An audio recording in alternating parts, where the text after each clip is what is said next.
दोस्तों, क्या आप जानते हैं कि भारत में एक ऐसा विशालकाय और भव्य मंदिर भी है जिसे छूने से वैज्ञानिक भी डरते हैं। तो क्या आप यकीन करेंगे?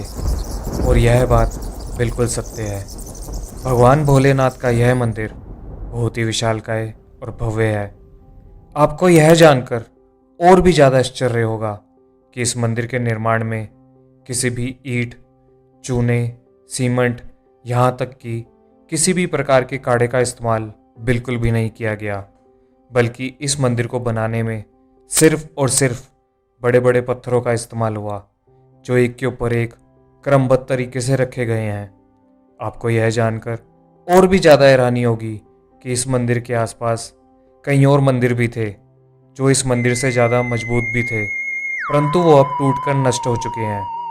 फिर भी यह मंदिर अभी भी वैसे का वैसा ही अडिग खड़ा है। एक पौराणिक कथा के अनुसार यह मंदिर सिर्फ एक रात में ही बनकर तैयार हो गया था, वो भी बिना किसी इंसानी हाथों के।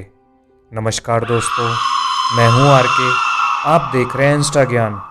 दोस्तों, आज मैं आपको एक ऐसे ही विशालकाय और भव्य मंदिर के बारे में बताऊंगा जिसके निर्माण की कहानी उतनी ही दिलचस्प है जितने कि इसके रहस्य।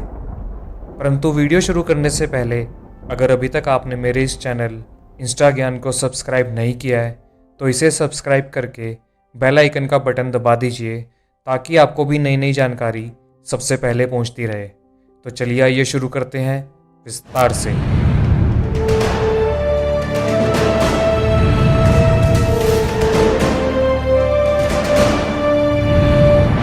भले ही यह मंदिर दुनिया के 7 अजूबों में न शामिल किया गया हो, परंतु फिर भी इस मंदिर के बारे में जो भी सुनता है वो इसे देखना जरूर चाहता है। यहाँ बड़े बड़े आंधी तूफान आए, परंतु फिर भी वो इस मंदिर को हिला तक नहीं पाए, जबकि इसके आसपास के सभी मंदिर टूटकर नष्ट हो गए। यह मंदिर मध्य प्रदेश में मुरैना जिले के सिहोनिया गांव में स्थित है और इस मंदिर को हम कंकन मठ मंदिर के नाम से जानते हैं। इस मंदिर की एक कमाल की बात यह भी है कि यह मंदिर जिन पत्थरों से बना है वो इस इलाके के आसपास कहीं नहीं मिलते।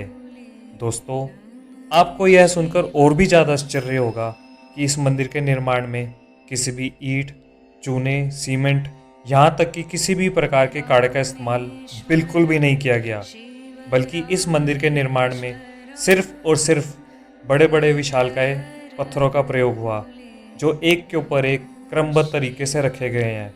और इन पत्थरों का संतुलन इस तरह से बना हुआ है कि बड़े से बड़े तूफान और आंधी भी इस मंदिर को हिला नहीं पाए। स्थानीय लोगों का मानना है कि इस मंदिर में एक चमत्कारी शक्ति है जो इस मंदिर की रक्षा करती है। इस मंदिर के गर्भगृह में एक शिवलिंग स्थापित है। आपको यह जानकर और भी ज़्यादा हैरानी होगी कि 120 फीट ऊंचे इस मंदिर का गुंबद और इसके गर्भगृह में स्थित शिवलिंग सैकड़ों साल बाद भी सुरक्षित है। इस मंदिर की एक खास बात यह भी है कि इस मंदिर के आसपास के बने सभी छोटे बड़े मंदिर टूटकर नष्ट हो गए, लेकिन कंकन मठ मंदिर पर समय का अभी तक कोई भी प्रभाव नहीं पड़ा। बताया जाता है कि मुगल काल में इसे तोड़ने के लिए कई प्रयास किए गए, यहाँ तक कि इस मंदिर पर गोले भी दागे गए थे, लेकिन ग्वालियर के भीड़ों में बना सिहोनिया गांव का कंकन मठ मंदिर आज भी ज्यों का तो अडिग खड़ा है। कंकन मठ मंदिर के प्रवेश द्वार पर भारतीय पुरातत्व विभाग ने इसका एक संक्षिप्त इतिहास लिखा है, जिससे आप इस मंदिर का थोड़ा बहुत इतिहास जान सकते हैं। परंतु इस मंदिर का रहस्य तो इस मंदिर की दीवारों और समय के काल में दफन है। कंकन मठ मंदिर को लेकर एक कहानी यह भी बताई जाती है कि इस मंदिर का निर्माण 11वीं शताब्दी में कछुआ वंश के राजा कीर्ति सिंह के शासनकाल में हुआ। राजा कीर्ति सिंह और उनकी पत्नी रानी कंकनावती भगवान भोलेनाथ की बहुत बड़ी भक्त थी। उन्होंने ही इस मंदिर का निर्माण कराया था, इसीलिए इसका नाम कंकन मठ मंदिर पड़ा। लेकिन भारतीय पुरातत्व के सर्वेक्षण में इसका ही जिक्र मिलता है कि इस मंदिर का निर्माण कंकनमती ने कराया है।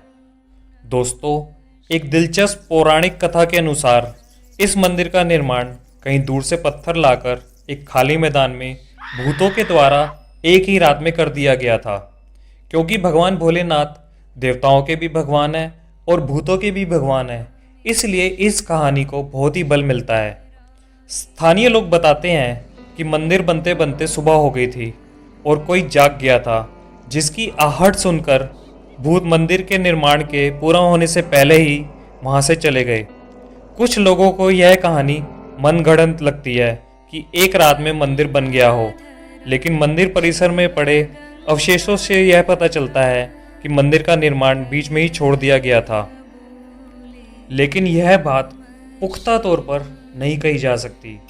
कहा जाता है कि मंदिर की परिक्रमा पत्थरों की बनी थी और जब मुगल शासकों द्वारा मंदिर पर तोपों से हमला किया गया तो इसकी परिक्रमा को भारी नुकसान हुआ, लेकिन वो फिर भी मंदिर का कुछ नहीं बिगाड़ पाए।